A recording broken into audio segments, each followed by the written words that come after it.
Bonjour à tous. Aujourd'hui, nous allons étudier en géométrie quelques notions concernant les droites et les cercles. Ces notions, ce sont essentiellement du vocabulaire, la notation et quelques petites propriétés. Alors, on commence tout de suite avec les droites. Alors, qu'est-ce que c'est qu'une droite? Bon, vous savez tous qu'une droite, ça se trace avec une règle, c'est donc un ensemble de points alignés. Je vais vous montrer un exemple. Par exemple, j'ai deux points, le point A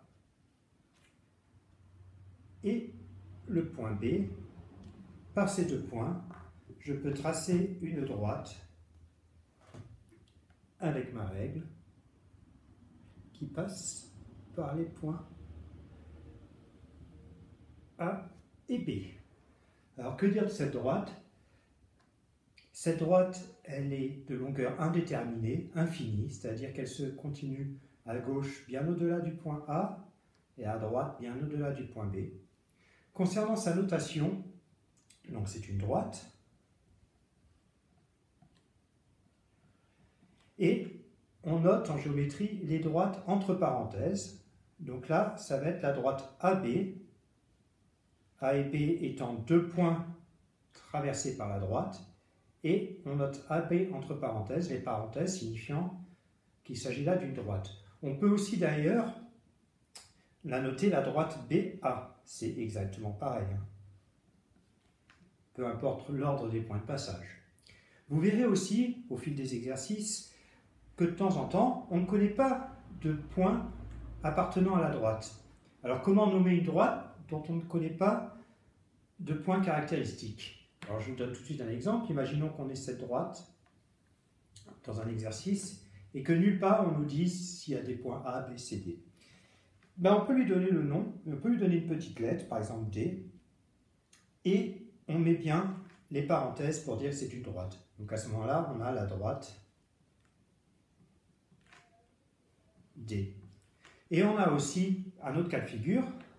On peut, dans certains exercices, ne pas avoir de points caractéristiques, mais avoir des directions. Par exemple, de ce côté-là, ce serait la direction X, et de ce côté-là, la direction Y. Vous voyez, X vers la gauche, Y quand on part vers la droite. Et à ce moment-là, on peut dire que c'est la droite XY et XY, toujours entre parenthèses, pour signifier que c'est une droite. J'attire aussi votre attention, on ne met pas rien entre les deux points ou entre les lettres qui composent la notation. On ne met pas A, B, ça c'est non, ça veut dire autre chose. On reste AB entre parenthèses. Après les droites, nous allons voir maintenant autre chose que l'on peut tracer avec une règle. Ce sont les segments. Alors qu'est-ce que c'est qu'un segment? Je fais comme tout à l'heure, je pars de deux points A et B, et je peux tracer ce qu'on appelle un segment entre les points A et B. À la différence d'une droite, le segment a une longueur finie. Je le trace entre les deux points A et B, qui sont donc des extrémités. Donc là, on va pouvoir mesurer la longueur. Ce n'est pas infini comme dans le cas d'une droite. Alors, ce que je viens de tracer, c'est donc un segment de droite. On dit un segment. Et pour le noter, on va prendre A et B, les deux extrémités. Et ce coup-ci, on va mettre des crochets. Vous vous souvenez, pour les droites, c'était des parenthèses. Pour les segments, ça va être des crochets. Donc là, on a le segment AB. Et comme tout à l'heure, on voit que le segment AB, c'est exactement le même que le segment BA. Toujours entre crochets, sans rien au milieu, si ce n'est les lettres des deux extrémités. Donc A et B sont les extrémités du segment. Et les crochets signifient donc que c'est un segment. Maintenant que l'on sait ce que sont les droites et les segments, nous allons aborder une nouvelle figure qui est en quelque sorte une combinaison des deux autres. C'est ce qu'on appelle les demi-droites.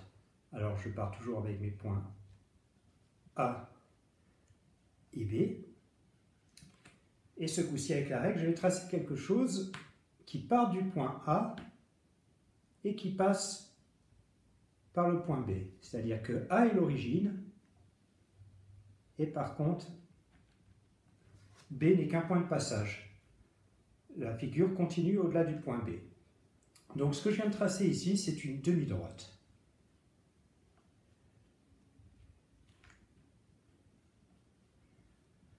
comment la noter, cette demi-droite? On a vu que pour les segments, quand l'extrémité était déterminée, on mettait un crochet. Dans le cas d'un simple point de passage, on mettait une parenthèse. Et bien là, on va faire la combinaison des deux, c'est-à-dire qu'il y a pour origine le point A, donc je fais crochet A, et ça passe par le point B, je fais B parenthèse. Alors attention, contrairement à ce qu'on a vu tout à l'heure, là on ne peut pas écrire l'inverse. Si j'écris crochet B A parenthèse, du coup ça va être une autre figure, ça va être celle-ci. Donc je refais mes points A et B. Et à ce moment-là, je peux avoir une deuxième demi-droite qui commence par le point B, qui a pour origine le point B, et qui continue en passant par le point A. Et à ce moment-là, j'ai tracé la demi-droite.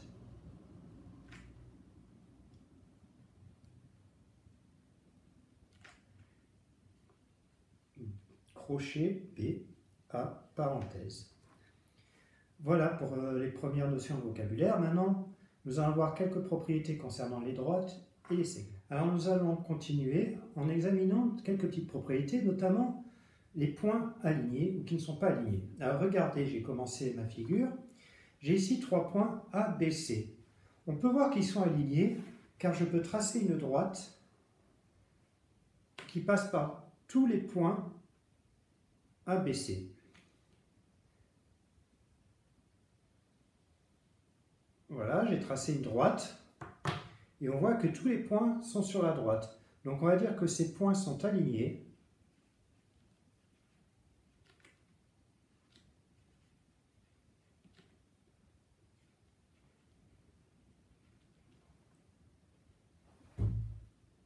Je vais l'écrire peut-être un peu plus bas. Donc ici on a des points alignés.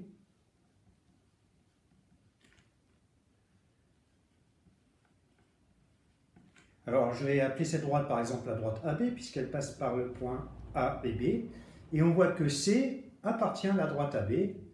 Donc, je vais mettre car C appartient à la droite AB. Alors, ce signe-là, ça veut dire appartenir. D'accord? On passe maintenant à la deuxième figure. Donc là, j'ai 3 points toujours, A, B, C, mais je vois que je ne peux pas tracer de droite qui passe par les 3 points. Je peux tracer une droite qui passe par A et C, une droite qui passe par A et B, une droite qui passe par B et C, mais pas de droite qui passe par à la fois A, B et C. Donc je vais prendre par exemple la droite AB. Donc qu'est-ce que je peux dire? C'est que ces points ne sont pas alignés. Les points ne sont pas alignés. Non aligné, car C n'appartient pas à la droite AB. Donc ce signe-là, ça veut dire ne pas appartenir. On avait appartenir, ne pas appartenir.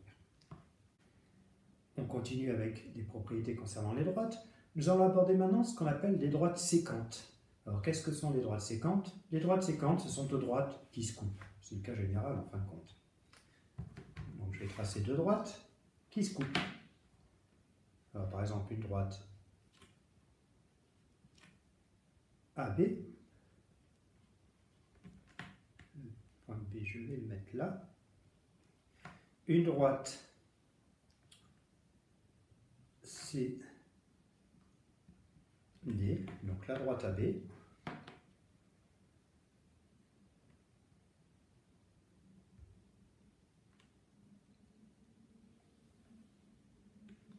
Et la droite CD. Ces deux droites sont séquentes.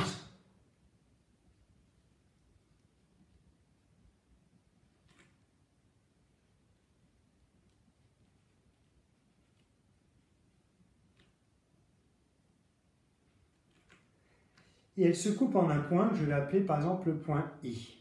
Donc on va dire qu'elles sont séquentes en I. Et I, il a un nom particulier, on appelle ça le point d'intersection des deux droites. I et le point d'intersection.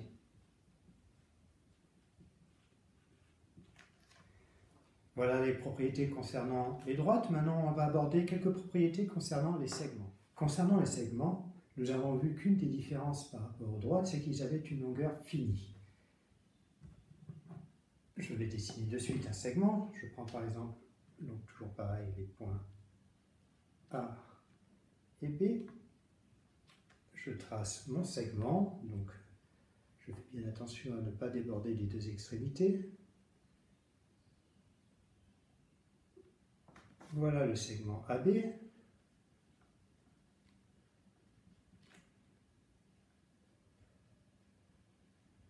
Alors ce segment, il a une longueur déterminée. Il est borné par deux extrémités. S'il a une longueur finie déterminée, on va pouvoir mesurer cette longueur à l'aide de la règle. Alors comment ça se passe? On place sur chaque règle, il y a un point 0, puis ça va de 1, 2, 3, 4, 5, 7, 8, 9, 10, quelquefois jusqu'à 20, jusqu'à 30, jusqu'à 50 cm. Là, par exemple, j'ai une règle de, je ne sais pas si vous voyez bien, de 30 cm. Alors, je vais placer mon point 0, l'origine, sur l'une des extrémités du segment, et je mesure la longueur du segment à l'autre extrémité. Ainsi, je vois que là, le segment a une longueur de 12 cm, à ce niveau-là c'est 12. Donc comment noter ça? Donc le segment AB a une longueur de 12 cm. Ça se note, ça, par AB, sans parenthèse, sans crochet, sans rien du tout, est égal à 12 cm. Quand vous avez une notation juste de lettres sans encadrement, ça veut dire qu'on parle d'une longueur. Alors, maintenant qu'on connaît la longueur du segment AB, on va pouvoir essayer de mesurer, de moins situer un point M qui serait le milieu de AB. Alors, bon, vous savez tous, la moitié de 12, ça fait 6. Donc, théoriquement, mon point M devrait se trouver à 6 cm des deux extrémités. Donc, je peux tracer... Je place mon origine 0 au point A et à 6, je fais un petit repère. Je vérifie que entre le point B et le repère, j'ai aussi 6 cm, c'est le cas. Donc ici, voici le point M, le milieu du segment AB. M étant le milieu de AB, on peut donc écrire que la longueur AM égale 6 cm, MB c'est égal à 6 cm, on peut donc écrire que la longueur AM égale la longueur NB. Cette longueur-là a la même mesure que celle-là, et on l'a vu tout à l'heure en construisant, j'ai bien 6 cm entre M et A, et 6 cm entre B et M. Alors comment, sur la figure, faire voir de suite que ces deux longueurs sont identiques? Eh bien, on peut mettre un petit repère, on appelle ça coder une figure. Alors pour coder une figure, ça consiste à mettre un petit repère sur la figure. Par exemple, en l'occurrence, là j'ai qu'à mettre ce petit signe, un petit barré deux fois, là, un petit slash. Je le mets sur les deux longueurs qui sont identiques. Donc quand on aura des figures complexes, quand on repérera des petites cotations comme ça, des petits codes, des petits repères, ça voudra dire que ce repère marque une longueur, et celui-ci étant le même repère que celui-là, la longueur est identique. Bon là j'ai pris deux petites barres, j'aurais pu faire autre chose, hein, j'aurais pu faire un triangle.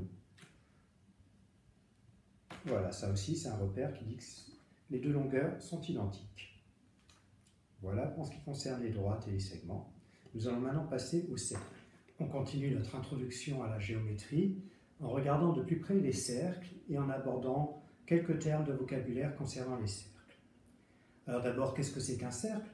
Un cercle, c'est un ensemble de points situés à la même distance d'un seul point qu'on va appeler le centre du cercle. Donc regardez sur ma figure, j'ai ici un point O, et tous les points situés ici se trouve en fin de compte à la même distance du point O. Donc, ceci, je vais l'appeler le cercle. Je vais par exemple lui donner le nom de cercle C. Alors, les points composant le cercle C sont donc tous à la même distance du point O qu'on appelle le centre du cercle. Alors, comment se dessine un cercle? C'est avec ce petit instrument qu'on appelle un compas, donc qui est composé d'une pointe qu'on va placer au centre du cercle, et on fait tourner le compas autour de sa pointe, ce qui permet, avec le crayon, de dessiner le cercle. Regardez ici, je commence par mettre mon point, puis je mets la pointe sur le centre O, et je trace mon cercle. Voilà. Nous allons voir quelques termes de vocabulaire concernant ce cercle. Donc, pour commencer, prenons un point au hasard de ce cercle. Je vais prendre par exemple le point A. Donc, je peux tracer un segment OA, ou AO, entre le centre et ce fameux point A. Donc, ceci, voilà le segment AO. Le segment AO, c'est le rayon, ce qu'on appelle le rayon du cercle. Comme on parle de rayon d'une roue. Le rayon. Ensuite, je peux prendre deux points appartenant au cercle et tracer un segment qui passerait par l'origine de ce cercle. Alors, je m'arrange un peu. Donc voilà, je peux prendre un point à ce niveau-là, un point à ce niveau-là. Donc voilà le point B, voilà le point C. Je peux tracer le segment BC et on voit que O est le milieu de BC. Donc je peux même faire mon petit, ce que je vous ai appris tout à l'heure, le petit repère. D'ailleurs, je peux aussi en mettre un ici, c'est la même distance. Mais donc là, le segment BC qui passe par l'origine du cercle, par le centre du cercle, c'est ce qu'on appelle un diamètre.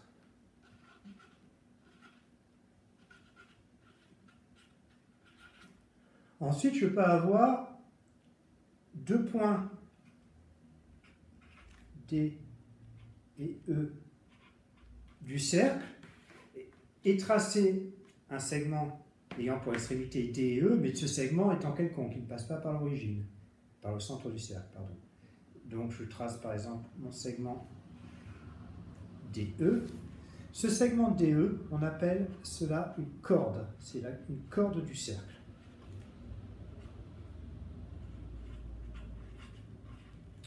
Et enfin, je peux aussi avoir par exemple deux points du cercle F et G et tracer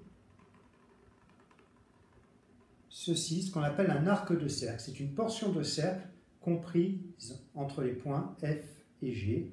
Et là, ça se note FG avec un arc de cercle dessus. Et justement, c'est un arc de cercle.